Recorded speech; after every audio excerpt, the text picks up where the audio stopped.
सोलापूर स्थानिक प्राधिकरण मतदारसंघाच्या विधान परिषद निवडणुकीत राजेंद्र राऊत यांनी त्यांना किती मतं पडतील हे सांगितलं आहे।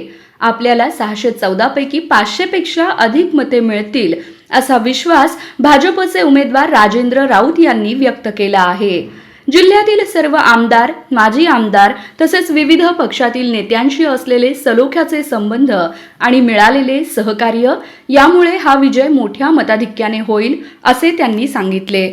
गुरुवारी जिल्हाभरातील मतदान केंद्रांवर शांततेत व उत्साहात मतदान प्रक्रिया पार पडली। मतदानानंतर वैराग आणि बार्शी येथे राऊत यांचे ढोल ताशांच्या गजरात व फटाक्यांच्या आतिषबाजीत स्वागत करण्यात आले। समर्थकांनी त्यांचा सत्कार करून पेढे भरवत आनंद व्यक्त केला।